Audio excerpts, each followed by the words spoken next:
Water.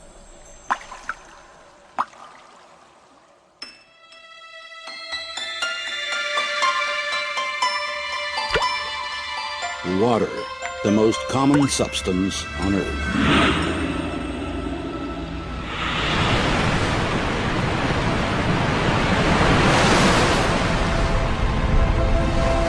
It is with us every moment of our lives. But do we know the secrets of this amazing element? Where did it come from? Who bestowed water on our planet, and why? The only such planet in the universe. Perhaps only water itself knows the answers to these questions. There is just as much water on Earth today as there was when everything began, when the world was born and acquired the shape and sensations we know so well.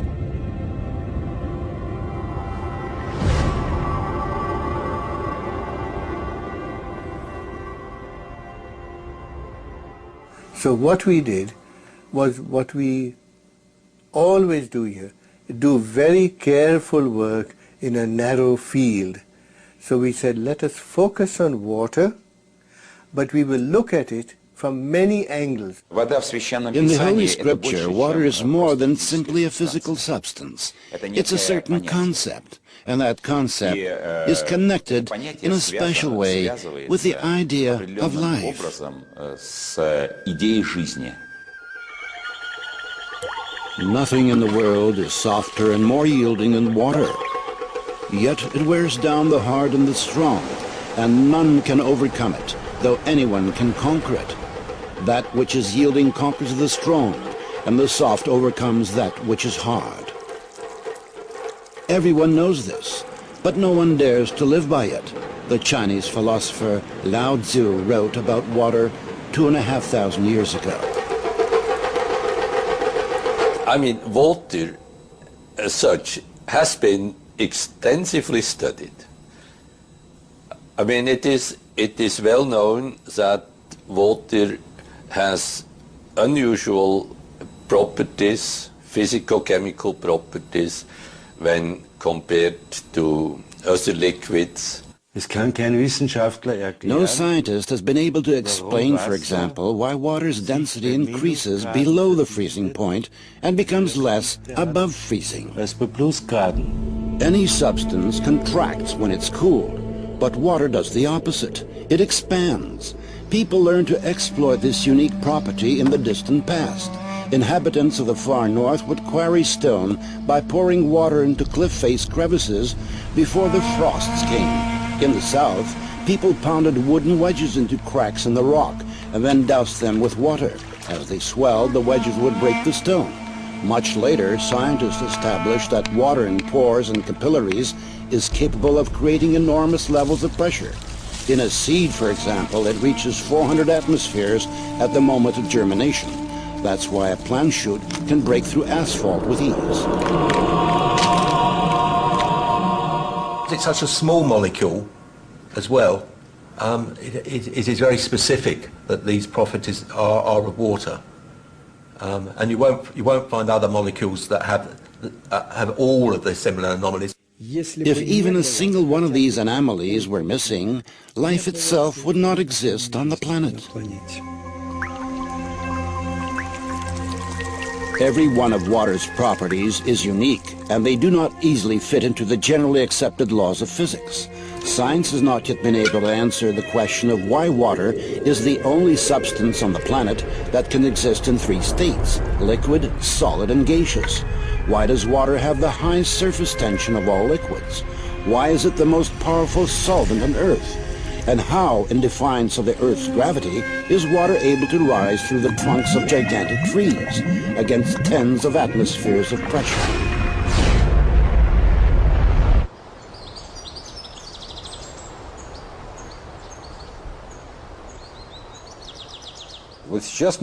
We have taken a great step forward. We have really understood that we know almost nothing about water. Therefore, it is a great step because this realization is followed by the desire to find something out. Southeast Asia. The year is 1956. The place is a secret military laboratory for developing and producing weapons of mass destruction. Work has been underway here for several years on a powerful new generation of bacteriological weapons. The scientists are discussing what properties this weapon should have at one of their protracted secret meetings. Suddenly, the session breaks off. All of the participants are taken to the hospital with symptoms of severe food poisoning. An investigation into what happened quickly hits a dead end. The scientists had consumed nothing except water from the carafes on their tables. The water was tested. No harmful additives were found. Its chemical composition was H2O. That's what the report said. Poisoning caused by ordinary water. 20 years later, a fantastic hypothesis was put forward, a hypothesis that could explain water's unpredictable behavior. Water has memory. Experiments done in many countries around the world have shown that water receives and makes an imprint of any outside influence, remembering everything that occurs in the space that surrounds it.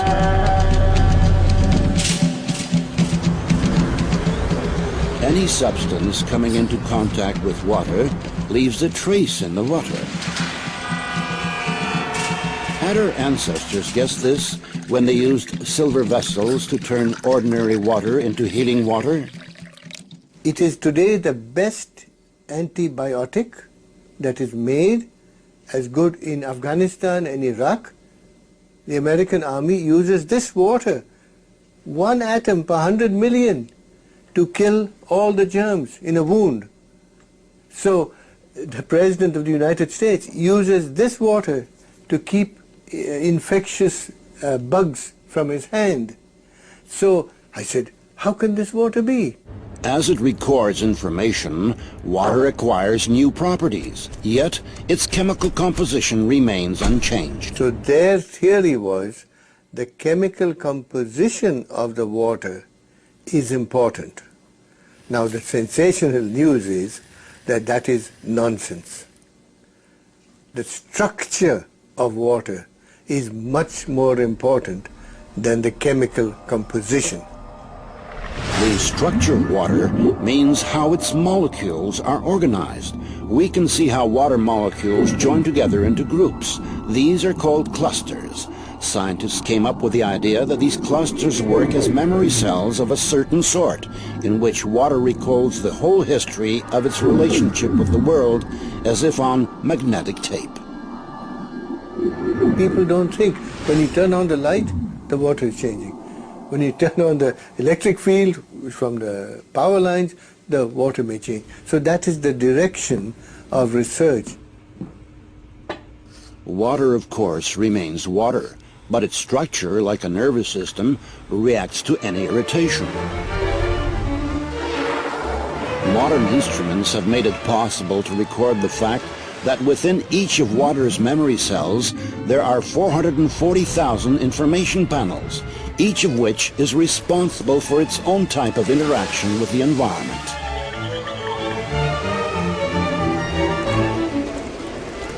If you consider a cluster as a group of specific molecules, then it can survive only a short amount of time. But if you consider it as a structure whereby molecules can leave and other molecules come in, the cluster can last effectively for a very long time. The stability of the cluster structures confirmed the hypothesis that water is capable of recording and storing information. It may be the single most malleable computer, which can, it's like a computer memory.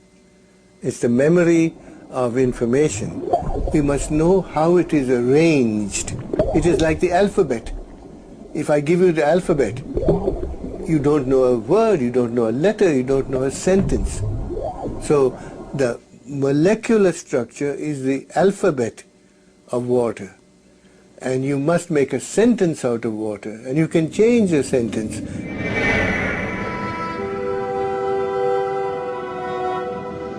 In the winter of 1881, The sailing ship Lara was on a course from Liverpool to San Francisco. On the third day of the voyage, a fire broke out on board. Among those abandoning ship was the captain, Neil Carey. The water supply soon ran out, and the crew experienced the torments of thirst growing by the hour. Later, when they reached shore safely after 3 terrible weeks adrift at sea, the captain, a man with a very level-headed attitude towards events, described what had saved them. "We were dreaming of fresh water," he said. "We began to imagine that the water around the lifeboat was turning from ocean blue to the greenish hue of fresh water. I summoned up my strength and scooped some up. When I tasted it, the water was fresh."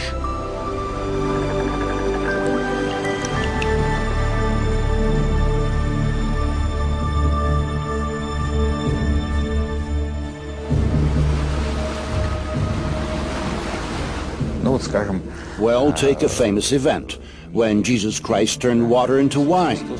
He didn't add some sugar or lactose, but he imparted an absolutely special property to the water. We have carried out many experiments on the effect that quite diverse factors have on samples of water. Magnetic fields, electrical fields, various objects, and also including a human presence and human emotions. And it became clear that positive and negative human emotions are the strongest elements of influence. Это наиболее сильный момент воздействия. Professor Korotkov's laboratory has conducted numerous experiments on the effect of human emotions on water. A group of people were asked to project onto a flask of water in front of them very positive emotions like love, tenderness, and concern. Then the flask was replaced with another one, and the people were asked to project emotions of a different type: fear, aggression, hatred. After this, measurements were taken on the samples. The water exhibited changes that were clearly in one direction or another. So love increases water's energy levels and stabilizes the water, while aggressive emotions reduce the energy and make radical changes in the water. I hoped to show people that water could have a memory. Dr. Imato's laboratory does research on water samples which are subjected to various forms of outside influence. The impressions made upon the water are recorded by swiftly freezing it in a cryogenic chamber. This is what water heated in a microwave oven looks like. This is the effect of a mobile telephone. Somebody said, "Thank you" to this water. "Excuse me." "You disgust me."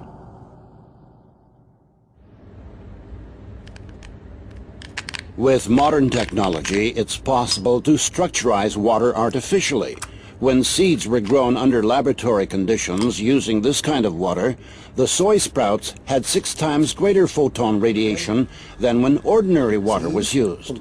Using structurized water makes vegetables ripen faster and increases the amount of useful microelements and vegetable protein several-fold. If we look at the shoots, the treated ones were long, even and strong, while the untreated ones were short, thin and weak. If we look at the plants today, those from the selected seeds have all ripened, but the ones from non-selected seeds have not. We have to say that using structurized water really does affect the growth of vegetables and fruits. For purposes of irrigation, 20% less of this type of water is needed than when using ordinary water. No fertilizer was added to the soil or the water. The chemical composition remained the same, H2O. The only thing changed was its structure. At the present time, scientists can answer the question of how this happens, but science does not yet have an answer to the question of why. Depending on age, a human being is 70 to 90% made of water. An adult drinks approximately 2.5 liters of water each day in order to sustain his normal life functions. Another 1.5 liters is absorbed through the skin during bathing or showering.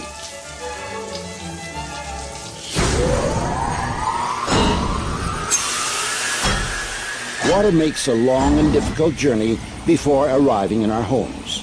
It used to be common knowledge that settlement could only occur where there was a natural source of water. Today, whether or not there is water in a place is of no importance because we transport water for thousands of kilometers using high pressure. In nature, rivers and streams always flow along a smoothly curving course. But any water supply system has multiple right-angle turns.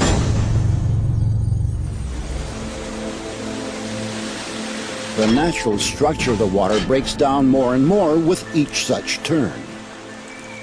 Water from a water supply system which flows into our homes through pipes has various forms, crystals of various forms, but they're all deformed. That is, it may look like this, it can look this way, or have these crystals in many other arrangements, but you won't see any symmetry or beauty. Water that flows in a floor panel heating system is devitalized and rotten. It sucks energy out of the people, plants and animals living in that house. It actually steals the energy.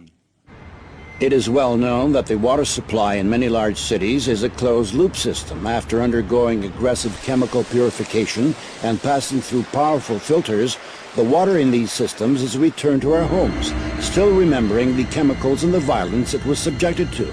Even stronger, however, is the informational pollution that water accumulates as it flows down kilometers-long pipes through thousands and thousands of houses and apartments.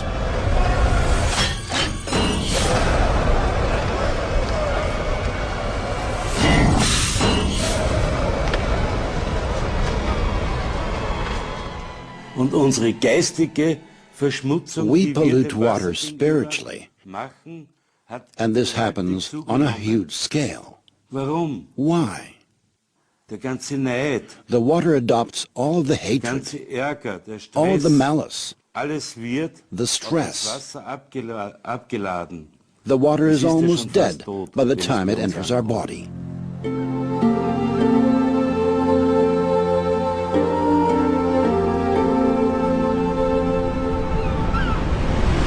Our Earth is a gigantic container of water in which all forms of life arose. And every living thing is itself essentially a container of water. With modern technologies, we can reach far into outer space, and as we attempt to discover life on other planets, the first thing we look for is water. There is no life on Earth without water. And one of the big questions is whether or not, in case that there should be comparable life on other planets, this would also be based on the presence of water.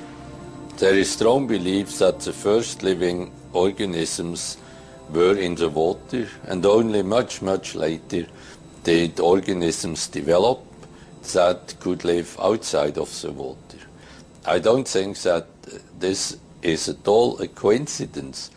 It is absolutely no coincidence that the opening lines of the Bible mention water, where it talks about the creation of the world, of life and of man. It has to do with water first and foremost. Like all sculptures that have not yet been created are present in clay, so the images of all future living organisms were present in water. Water merely brought to life a pre-existing conception. But any process requires an impulse.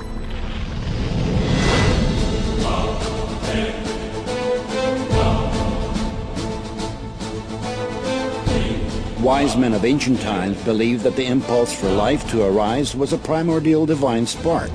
The spark imprinted in the water the sequence of future development. The entire course of evolution provides evidence of this. Every species of living being, from the simplest bacteria to mammals, strove to achieve its own perfection.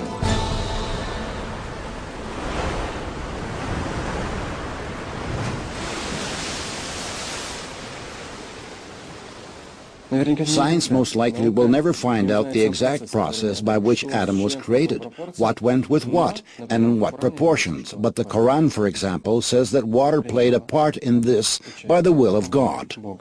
I think that scientists should look more closely at how water interacts with their molecules. At a molecular level, it creates the structure of DNA. We wouldn't have the DNA helix without water. It creates the structure of proteins, so our bodies wouldn't work without the water. Every seed, every embryo begins its life exclusively in water. Amniotic fluids play a role in the embryo's development and preservation. It is the surrounding water, like a universal computer, that reveals any biological program.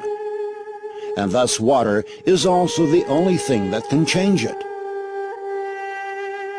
The preacher wrote long ago, "Is there anything whereof it may be said, See, this is new. It hath been already of old time, which was before us." And Jacob took him rods of green poplar, and of the hazel and chestnut tree, and pilled white strakes in them, and made the white appear, which was in the rods. And he set the rods which he had pilled before the flocks, in the gutters in the watering troughs, when the flocks came to drink. And the flocks conceived before the rods, and brought forth cattle, ring-straked, speckled, and spotted. We subjected water to super-weak magnetic field impulses. These fields are tens of thousands of times weaker than the Earth's natural magnetic field. And that means they are negligibly small from the standpoint of modern science. Fish were introduced into water that had been treated in this way, and the fish soon produced an unusual hatch of small fry. They differed radically from other fish to which they were related, though they looked as much alike as twins.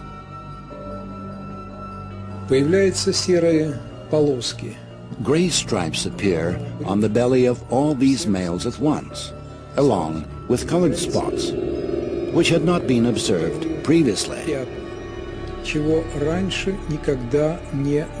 These are called phenotype changes. And it is of fundamental importance that these changes appear not just in some of the treated fish, but in all of them at the same time. The experiment resulted in changes not only in the outward appearance of the fish, but also in their behavior. They began to react to outside stimuli in the same way. It was as if the whole school had acquired a collective mind. A whole important area of problems came up, which had not yet been studied whatsoever. Therefore, it was decided that it would suffice to establish even just the fact that behavior could change the form of animals using only water, which fact, in and of itself, is very significant. If water has such a strong effect, that is, we shouldn't make it public without thoroughly studying this.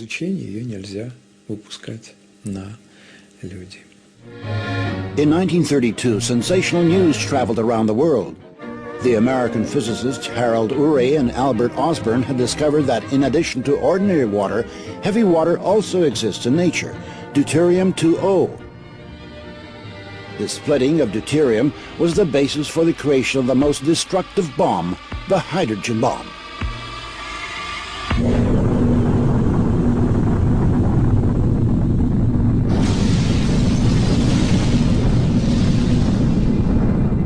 Now everybody knows very well what radioactive radiation can cause. But it turns out that there are other, even more awesome effects. Rather more horrific is the change in the structure of water covering huge areas thousands of kilometers larger than the nuclear weapons testing grounds. It makes no difference where the test was carried out, in the atmosphere, on the ground, or underground. Colossal changes occur in the water, and the water's memory changes. And people drink that water, animals drink it, and suddenly terrible changes take place. When the explosion occurs, waves are formed which die out fairly quickly in the ground, but the water may continue to fluctuate for another 30 days. Swinging like a pendulum, the waves create a new and pathological ordering in the water. It has been noted that the number of suicides rises abruptly after such tests. By a factor of 2, 2.5, and 3. Medical experts had absolutely no explanation for this. But we could understand it. We showed the brain is made of water, about 85%. So these changes take place in the brain, and a conflict between the water structures arises. The bioplasm of the brain is disrupted, and the result is that the person is deprived even of such an extremely important incentive as the drive to live. In ancient legends, the hero would always be sent to fetch dead water in a place from which there is no return.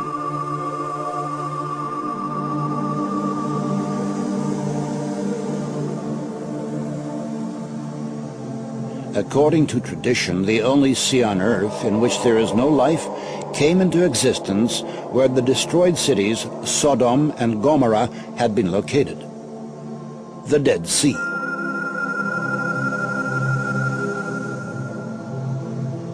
There really is no such thing as dead water. Water gives life. It may be used more correctly or less correctly, but it is always positive.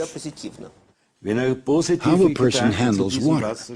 If he approaches the water with good thoughts or blesses it and says thank you to it, the quality of the water will improve, and the water will have a positive effect on a person and on his body.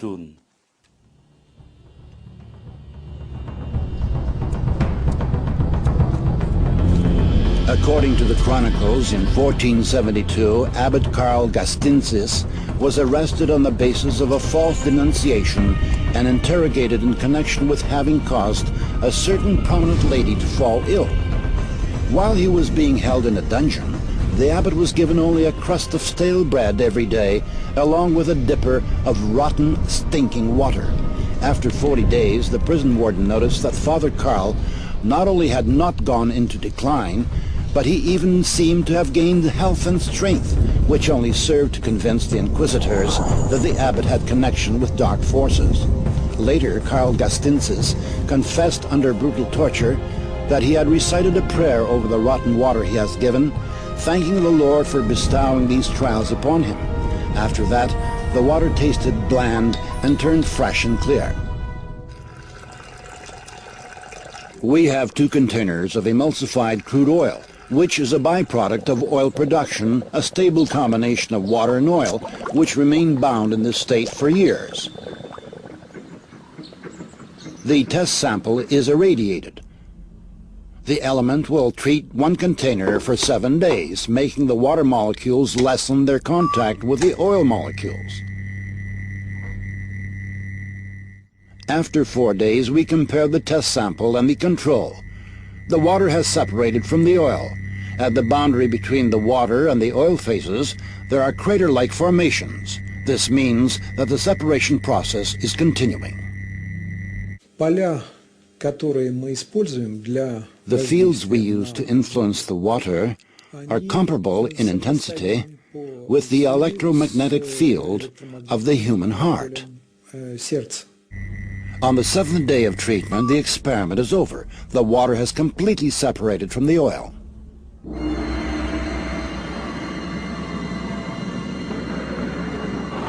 Expert estimates that oilmen have accumulated around 1 billion tons of emulsified crude oil.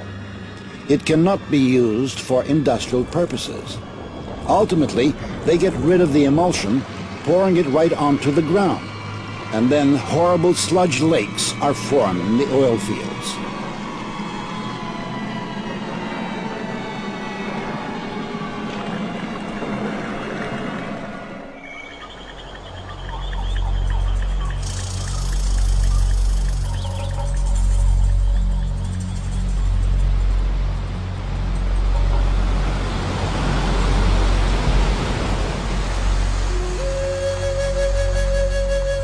In the language of the Pemon Indian tribe in Venezuela, Roraima is translated as the mother of all waters. A group of Russian biophysicists set out for this destination in January 2005 to collect a unique sample of water, which scientists say has never been in direct contact with human beings. Such water exists in only one place on Earth, in Venezuela.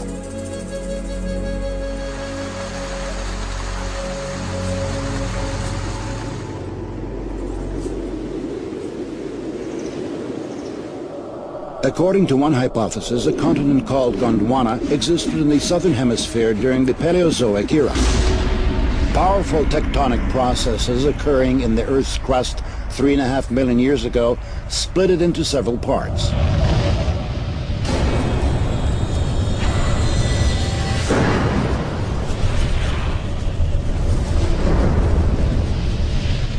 In this way, flat elevated plateaus were formed, which the Indians called tepuis, meaning pillars. Roraima is the largest of them. It's a really remote place, very hard to get to. 3 days of travel through the savannah, and then the jungles. Then you climb an 800-meter wall. It takes a certain amount of enthusiasm. Therefore, we can say that the water we have there is in a unique virgin state.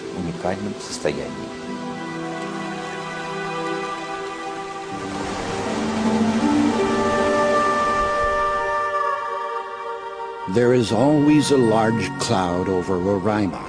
As evening approaches, a light haze appears. When the moon comes out from behind the mountain, the mist begins to glow with an even blue light.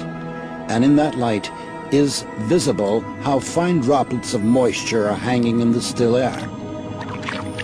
The slightest breath of a breeze, and this watery dust forms into drops. This is the origin of the rain, which rushes down in countless waterfalls.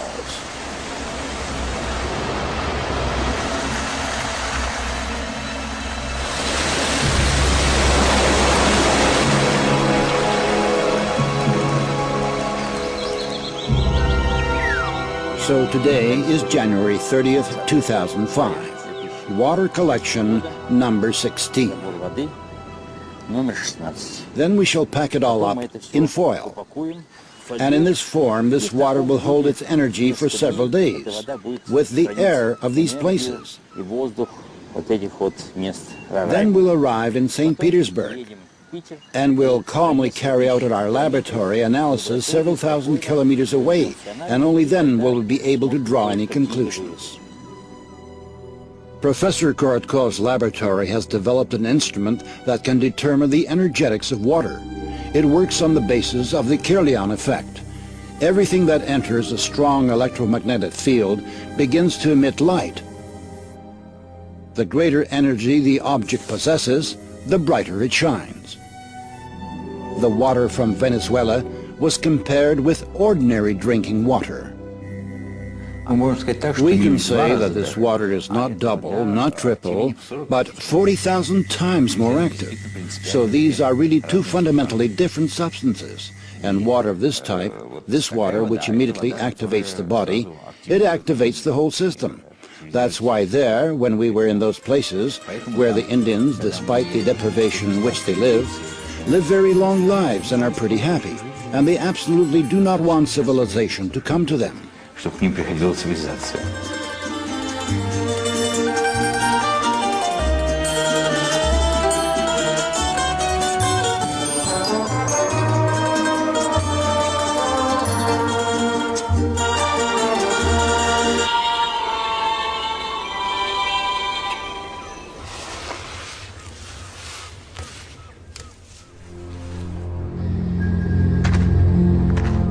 In the late autumn of 1632, a poor farmer named Gentz from the village of Enningen in Hessen, an orphan, who didn't remember his parents or where he was born, set off for southern Italy to seek a better lot.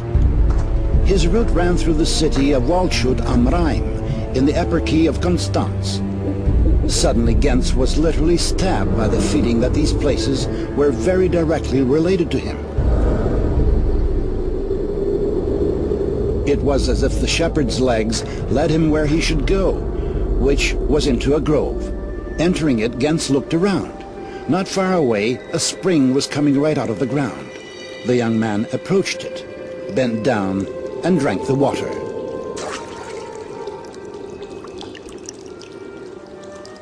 Many years later, he told his grandchildren the story of how the water had given back him his memory, so that he recollected these places and his father and mother and the house in which he was born.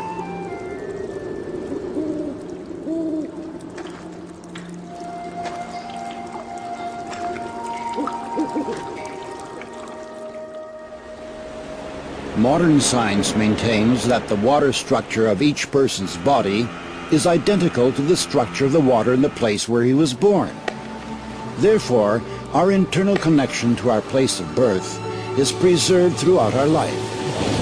And that means that the concept of homeland has not only a lofty poetical meaning, but also a quite specific physical content.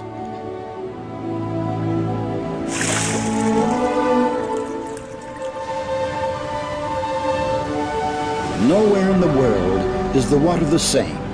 Breaking its way to the surface, through minerals and ores, water assimilates the vibrations of the soil and information about its specific biological and energetical features. We tested this absolutely marvelous water, which is sold in large bottles, and the producer puts a label on them which says it's the best water in the world, but it is empty and dead. True, it's pure and it's good, and some minerals have been added, but this is dead water in which there is no energetics and there is no life. Most likely, people do not sense any particular difference between naturally pure and artificially purified water.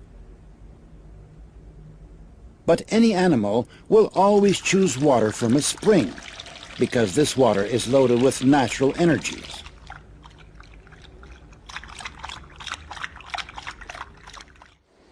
Not long ago, yet another unique property of natural water was discovered. It turns out that such water is flammable. The burning of natural water, the water itself burns, and the reason it burns is precisely that it is structurized in a special way. Natural water is. Burning, in rigorous scientific terms, is a process of oxidation in which heat and light are given off. In the case of water, it burns at the temperature of the environment, and the light emitted can be recorded using super-sensitive instruments. In burning, you have oxygen being continuously activated and some organic matter is continuously burning. So the burning of water is a process that's a little bit more extended in time, because if it were a process like that, then it would already have all been burned up. On June 3, 1940, a note was tossed into the Soviet embassy in Germany. Its author requested to be contacted immediately. "If this does not happen, my work with Heydrich will go to waste," wrote an agent, Willy Leichmann, codename Breitenbach. He hastened to report on secret testing facilities and work being done on making synthetic gasoline from brown coal using water. Back in 1913, Kaiser Wilhelm had ordered Franz Fischer, a leading chemist, to make sure Germany had liquid fuel supplies. Not having its own oil could put Germany in a weak position in the impending war. By 1941, German scientists had succeeded in obtaining fuel by hydrogenating coal. This fuel, however, was 10 to 12 times more expensive than natural fuel refined from oil, and it was of such poor quality that it badly damaged the military vehicles in which it was used.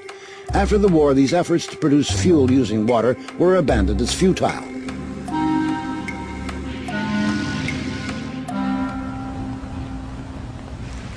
For the past 15 years, researcher Zhang Guohua has been working to create fuel of this type.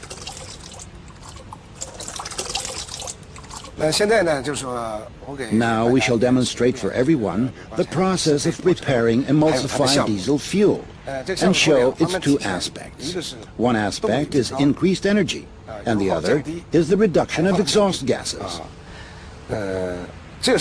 This is fuel taken from an automobile. Structurized water. If we take the proportions, it is 79% diesel fuel, 20% water, and 1% emulsifying agent. What was added here is water. John shows us that what is added to the fuel really is water. Now we shall add the 1% emulsifying agent. An emulsified solution resembling milk forms immediately. Before the emulsified fuel into the car and use it for propulsion. Measured over the long term, there was a 5% increase in power, with over 20% fuel economy. Our government views this as very important.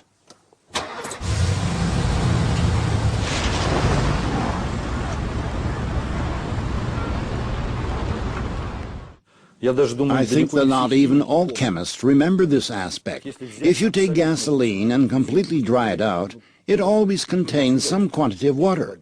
And if you give it a special treatment to remove all the water from the gasoline will not burn.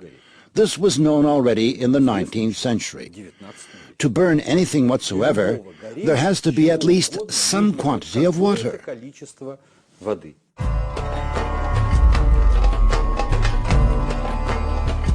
There is a legend among the Persian Sufis. Once upon a time, a wise man said that the day would come when all the water in the world, except for what had been specially collected, would disappear, and then different water would replace it. But anyone who drank the new water would lose his mind. Only one man took the prophecy seriously and began to store up water. But the day that had been predicted did not come, and every body of water emptied out. The man who had listened to the wise man drank water from his supply. And then the bodies of water and wells filled up with water again. People thirstily drank this water, and every one of them went crazy. But the man who had listened to the wise man continued to drink water only from his own supply, and kept his sanity. And he was the only sane person left among the madmen, and therefore he was called crazy. And then he poured his reserves of real water, the old water, onto the ground. And he drank the new water and lost his mind. And the madman decided that he had become sane.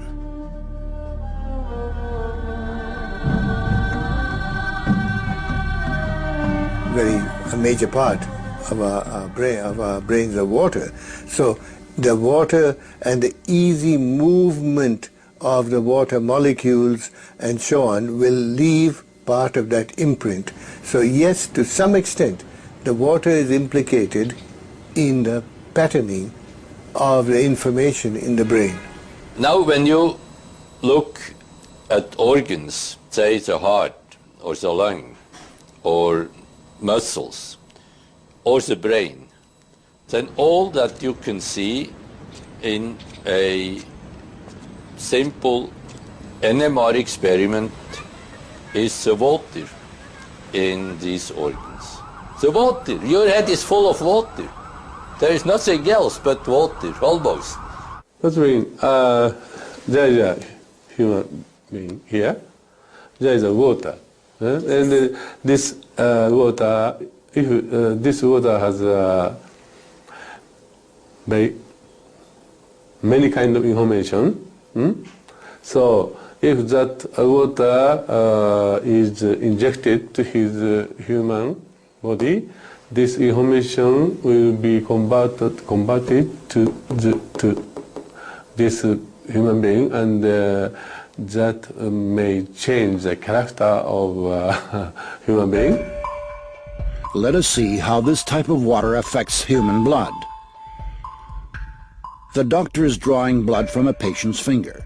Using a special microscope, we shall be able to see the condition of her body from this drop.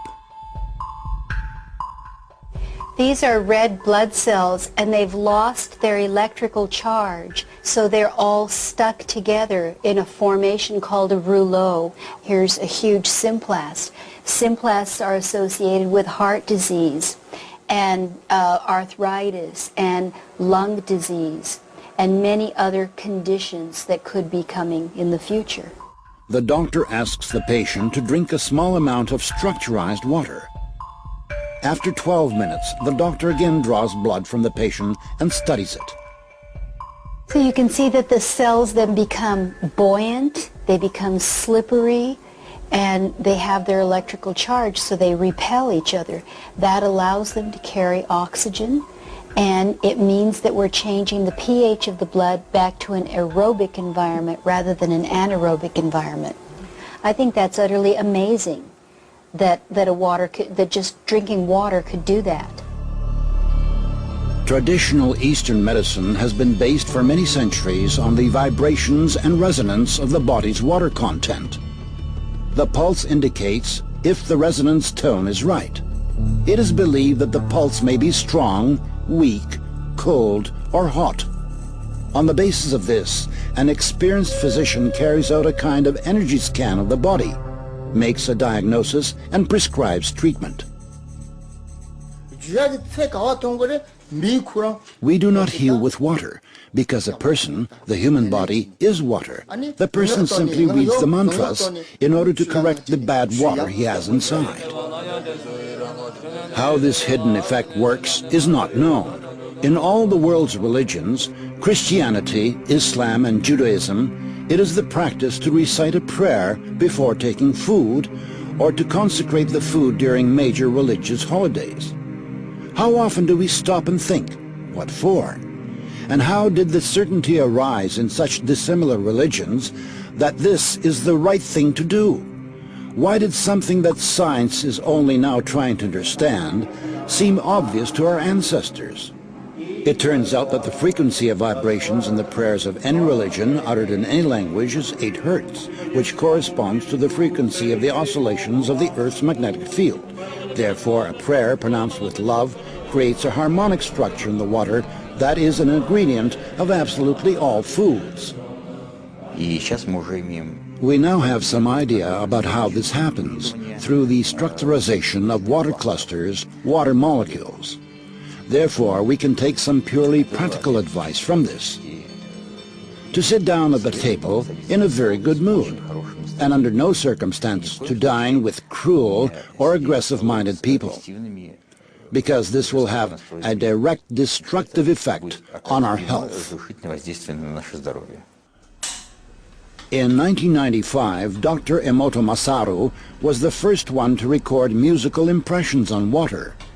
In Dr. Emoto Masaru's laboratory, they allowed water to listen to music, after which they flash froze the water, and then, under the microscope, they could clearly see the crystals that the water had formed.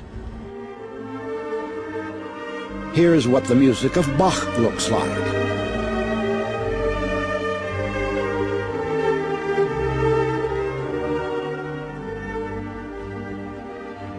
Mozart,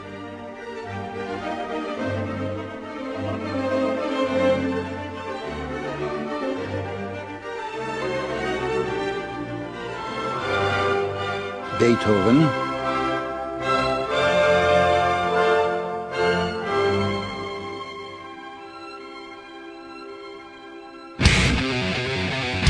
heavy rock,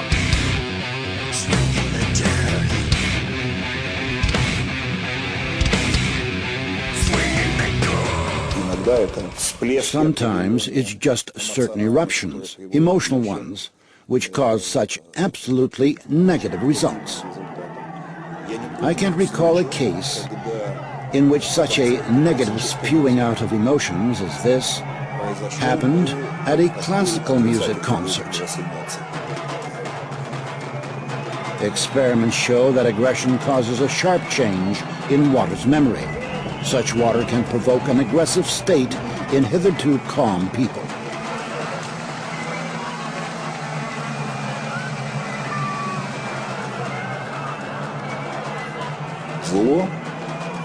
Strange as it may seem, evil interacts more easily and simply. Apparently this has to do with the sensitivities of human beings, who always feel negative things more acutely.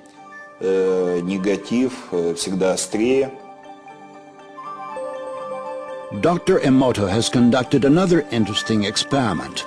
He placed rice into 3 glass beakers and covered it with water. And then every day for a month, he said, "Thank you," to one beaker, "You're an idiot," to the second, and the third one he completely ignored.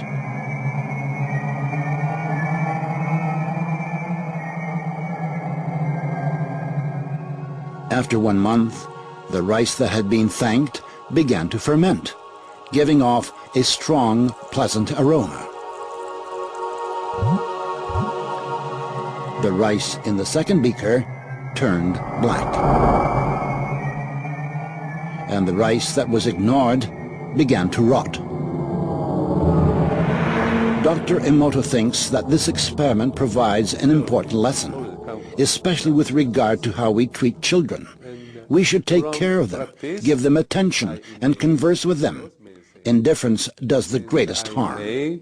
Tell some dreamy story, but almost practice. Practical experience shows that hatred, rage, and even annoyance not only exert a destructive influence on other people, but they also give feedback.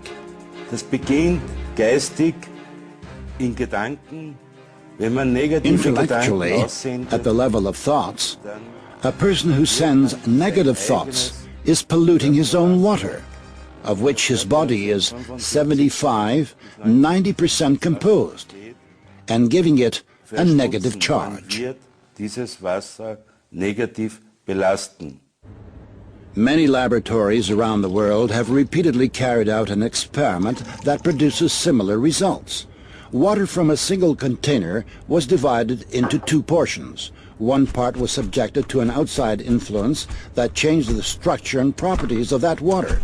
The water in the second flask acquired the same structure and the same properties after a certain period of time, even if the two portions of water were a significant distance removed from each other.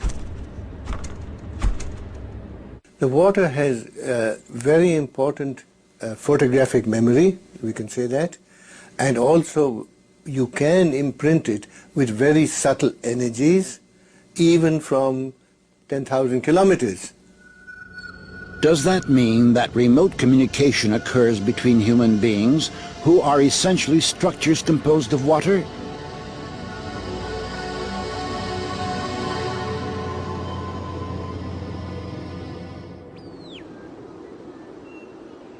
In February 2005, Professor Vyacheslav Zvornikov and a group of his colleagues conducted an experiment to confirm or disconfirm the hypothesis that remote communication between people is possible. Two people are 15,000 kilometers apart. One is in Moscow, the other in northern South America near the city of Santa Elena. Here we have the virtual brain of the experiment's participants. During the 15 minutes before the experiment begins, there are no visible correlations. The least change in posture, pulse, or respiratory frequency is recorded. ECGs and EEGs are taken. Suddenly, the instruments register distinct changes. The two people separated by this enormous distance have somehow tuned themselves to the same wave. The instruments show synchronization of certain areas of their brains, of breathing, and pulses. How can this be explained? We don't yet have any answers to that question. So far, this is a scientific mystery. There is a hypothesis that the body's liquids play a part in this.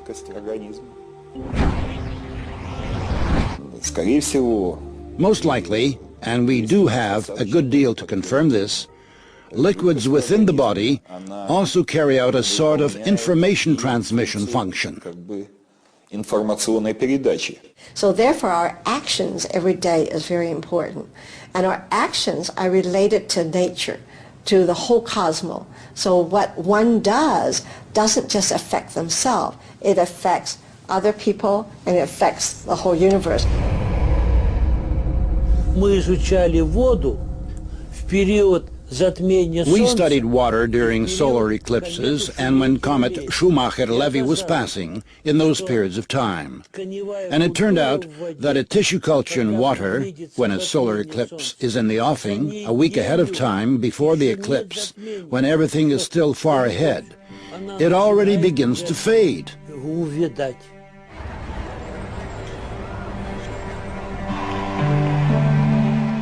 The system of the universe exists as a single perfect organism. All of its parts, including us and our Earth, are inseparably bound together by huge streams of information. And on our planet, water plays the key role in how the information is exchanged. In effect, it is the medium through which all nature is governed.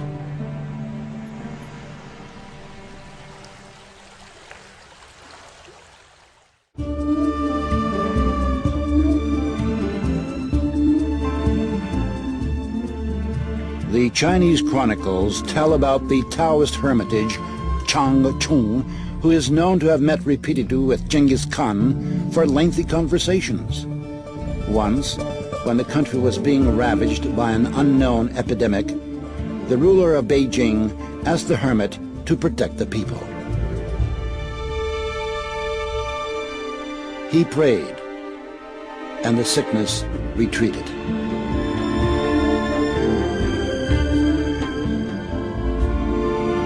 In reply to numerous expressions of gratitude, the hermit said, "Prayer is not a thing. All it requires is faith." Exactly. Exactly. Many people think that thought or intention, the word we use is intention, can be imprinted on the water. That is a possibility. Like prayer, if you go to Lourdes, is it prayer that is imprinted on the water? The Holy Scripture contains these marvelous words. "Nothing shall be impossible to him who believes. If ye have faith as a grain of mustard seed, ye shall say unto this mountain, Remove hence to yonder place, and it shall remove." Here the mountain is just a metaphor, of course, but it helps us to understand the power of faith. All of mankind's sacred books contain stories about people who were able to create miracles because of their profound spiritual knowledge. Legend tells us that the sea parted before Moses because of his unflinching faith that the Lord would not abandon his people.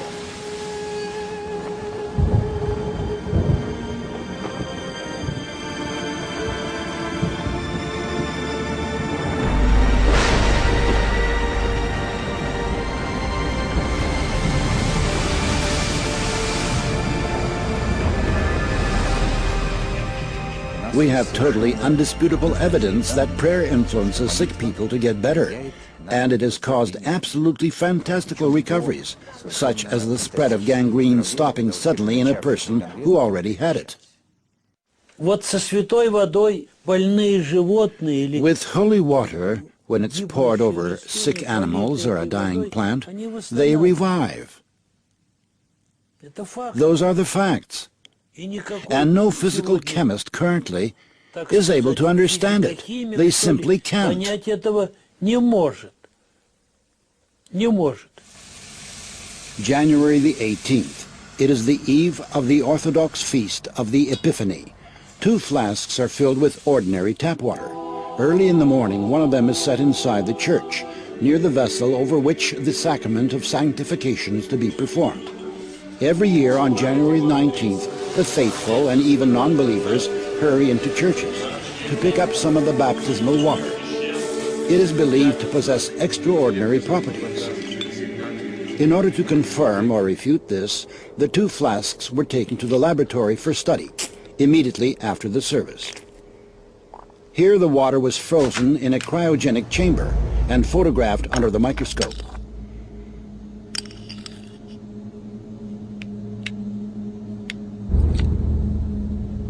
The crystals of the tap water looked like a chaotic, diffuse spot.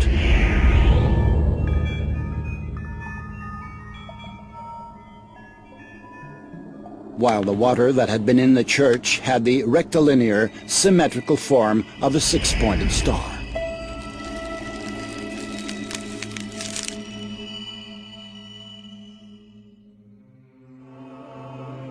It is well known that holy water has a very powerful and stable structure. This water can pass on its properties. Take only 10 grams of it and dilute it in 60 liters of common water, and the whole amount will have the properties of holy water. Perhaps scientists will tell us sometime what prayer is. Perhaps scientists will tell us sometime what happens with human nature under the influence of divine grace.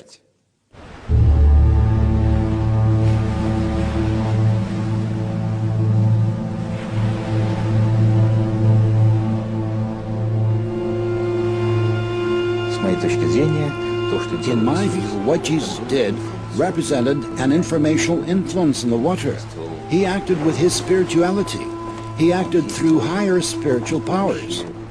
And it is now quite reasonable to imagine changing water in such a way that it would become fairly firm. Сейчас, в общем, вполне разумно.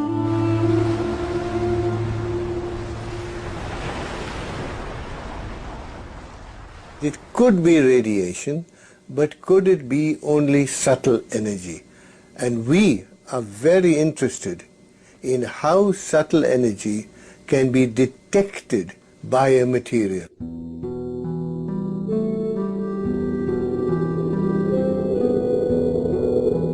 In our time, everybody is sure that weather on the planet is determined by cyclones and anticyclones. We accept the weatherman's daily forecasts as inedible. Actually, we are waiting for water to make its appearance. Evaporating and turning into whimsical clouds and towering thunderheads, it creates the architectonics of the sky. The countless shades of sunrise and sunset, the rainbows that shoot across the sky, all of them result from the refraction of light rays by the moisture in the atmosphere. Clouds carry this moisture over great distances, and it spills down as rain. Rain, hail, snow and mist, winds and storms, gales and hurricanes, all of these complex processes depend on water's mood. We try to second-guess how it is going to behave, and where on the earth it will bestow its favors, and where it will unleash its wrath. The most we can do is to observe these processes from space, but only observe them. But how alluring the thought is of subjugating the weather. What a sweet bait that is for human vanity.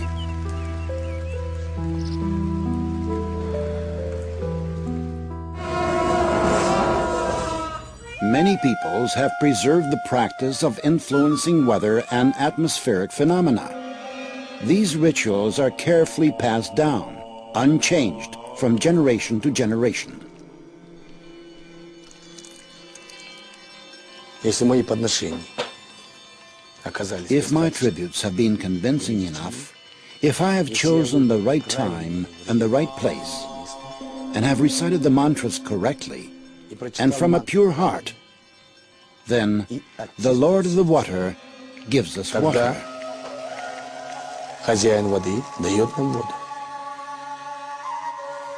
We do not place much trust in such actions, which may be met with a smile these days. Could it be that just one man, not some huge modern laboratory with the latest technologies, but just a person, could influence a natural process solely by the force of his desire? And it was outdoor wedding outside a museum in Ontario. And, well, we didn't bring umbrellas, but some people did. And the sky was all overcast, and the rain started to come. That was half an hour before the wedding. And it started to rain, all the umbrellas went up. And so I and two other students said, okay, let's meditate for better weather. Within a minute, an opening in the clouds came, and the sun just shone right down in this area. Only, not all over, just shone right down this area.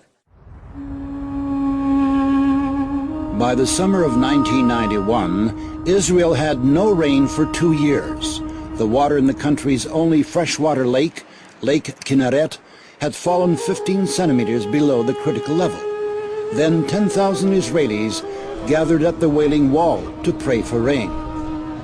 On the third day, rain came down on the country in torrents. Many people explained this fact as simple coincidence. Belief in coincidence is neither scientific nor religious. From a scientific point of view, there is scientific determinism, while from a religious standpoint, there are things that are done, which have an influence on the outcome. Coincidence is a way in which people try to escape bearing any responsibility. Just as the cry of a bird in the mountains can cause a powerful avalanche, or the motion of a butterfly's wing can change the weather over an entire continent, likewise people can launch global processes solely by the power of their thought. And that is no exaggeration. Not a single scientist who is familiar with systems theory doubts that. It is entirely a question of waiting for a moment when the system is in a state of instability. In a phase of instability, the motion of thought alone is sufficient for the system to start to change. I do not always see it when my own mistake or sin comes back to me in another guise, although, essentially, it is a single unit. Whatever it is that I did wrong returns to me, not as punishment, but as a result. With all the abundancy of water on the planet, less than 1% of it is available fresh water. This supply has been practically unchanged in the course of human history, while the population has been constantly growing. The world has never seen that many people as there is on the planet today, 6.5 billion. But even now, there would have been enough fresh water for everybody if it were not for the severe attack of the human civilization.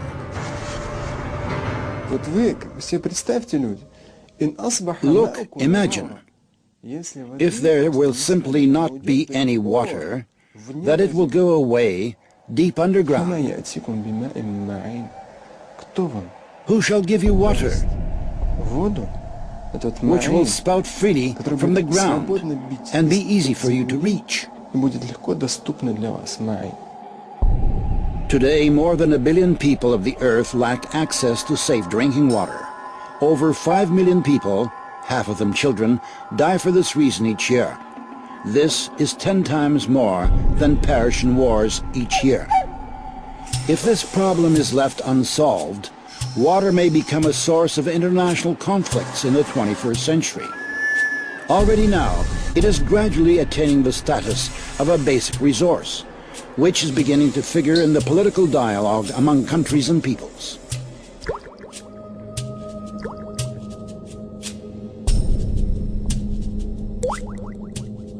See, we talk a lot about an upcoming oil crisis because we will run out of oil. But I think it is even more important that we worry about the water, that we don't run into a water crisis. According to UN data, around 10 million tons of oil annually pours into the world ocean. Along the U.S. Atlantic coast are buried 90,000 containers of radioactive waste with 100 kilocuries of activity, while the European part has 500 kilocuries. Countries with sea access dump industrial, construction, and radioactive waste into the ocean. As it is dumped and descends through a column of water, some of the polluting substances dissolve and change not only the quality of the water, but also its memory. The ocean is also still capable of erasing these memories because of its salinity, but nonetheless, the dilution effect is there. It also needs to be discussed and studied, because at very great levels of dilution, sometimes the memory begins to have even a stronger influence than at slight, so to speak, levels of dilution with high concentrations. We have to pay attention to this. This is a very difficult period of our planetary existence. Today, we've already plowed up all the lands possible, and we've lost 33% of our green covering and half the plankton in the ocean. So the problem might seem to be far off, but there is water everywhere. In the past year, the temperature of the cold deep-sea waters under the Gulf Stream fell by 1 degree. In the past 9 years, the rate of melting of Greenland's iceberg has tripled. In the past 30 years, the destructive force of hurricanes has doubled. The number of natural disasters is rising. In the decade from 1973 through 1982, 1,500 disasters occurred worldwide. In 1983-1992, there were 3,500. In 1993 to 2002, there were 6,000. 226,000 people died or disappeared during the December 2004 tsunami in Southeast Asia, while 500,000 were left homeless.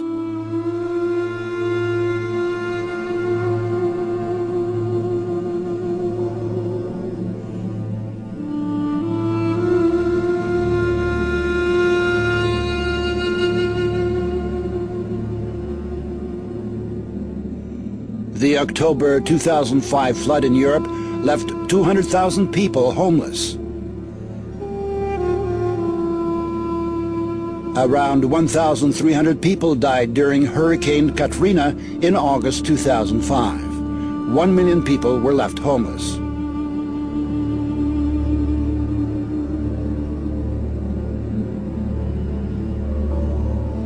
Almost 4 million people have died in natural disasters during the past 30 years, while 4.5 billion people were affected.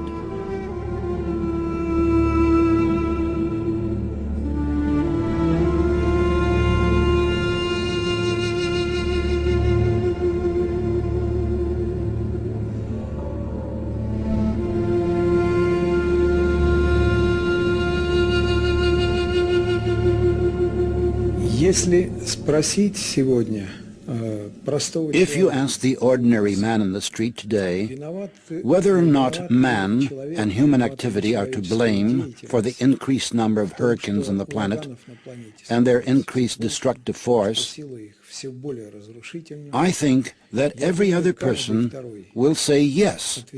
This is a consequence of human activity. I think that what's happening in our world today, all the tsunamis and the freak weathers everywhere, and the terrorism and the fear that is gripping us, all of the things that are happening is a result of unhealthy individual health. And it affects the other way too. Okay, and also I think it's a resultant of water being polluted. The phenomenon of structural memory enables water to take an impression of everything that happens around it and to connect all living systems together. And each one of us is a link in an endless chain of information transmission. But in addition, each of us is also a source of information. Every one of our actions, a thought, an emotion, an uttered word, separates from us and becomes part of the overall energo-informational environment. Informational dirt is poisoning the water, accumulating layer by layer in its memory. If that process were to continue endlessly, the water could lose its mind. But it is endowed with a self-cleansing capacity. This occurs at the moment of phase transition, when it vaporizes and then condenses and falls as rain, or when it freezes and then melts. Shaking off the informational grime, water preserves its basic structure, that is, the program for life.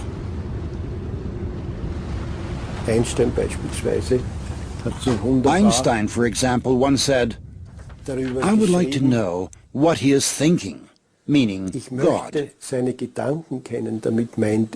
Everything else is just details. But I would like to know how he created this world. Everything begins in water. In a certain sense, we can say that everything originates in water, and in water, everything comes to an end. For all peoples, a person must be clean in order to stand before God.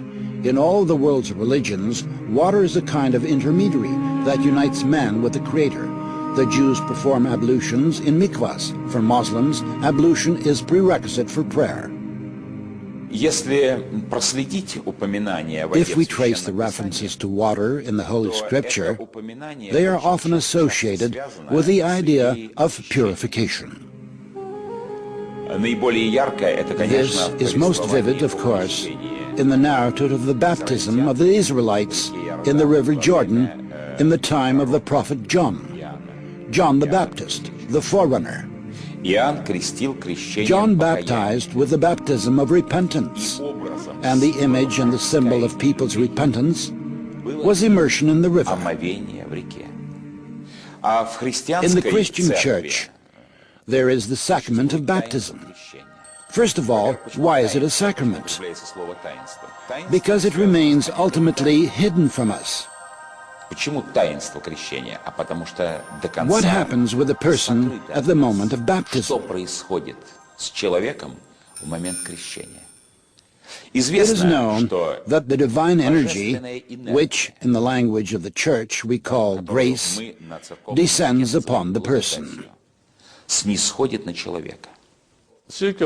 There have been many wars on religious grounds in human history, but in our experiment, water reacted to individual words that had a religious content by forming beautiful crystals. This means that the conception of our nature coincides with each religion. The Christian prayer,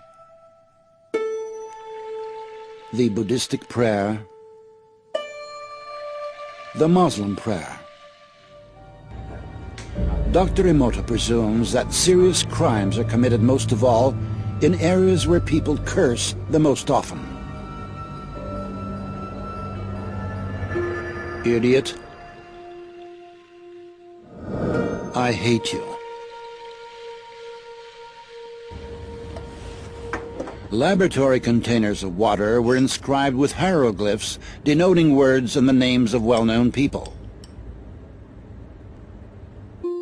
Love, hope,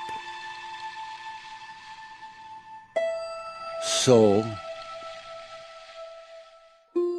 Mother Teresa, Hitler. Emoto Masaru's numerous experiments aimed at finding the word that cleanses water most powerfully have shown that it is not just one word, but a combination of two: love and gratitude.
The universe was created by the Absolute, by the source that produced all the existing and all its material manifestations.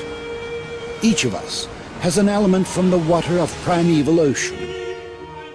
Our every word is like a water drop, a medium of thought, a source of information. And we all are to repay the Absolute with love and gratitude.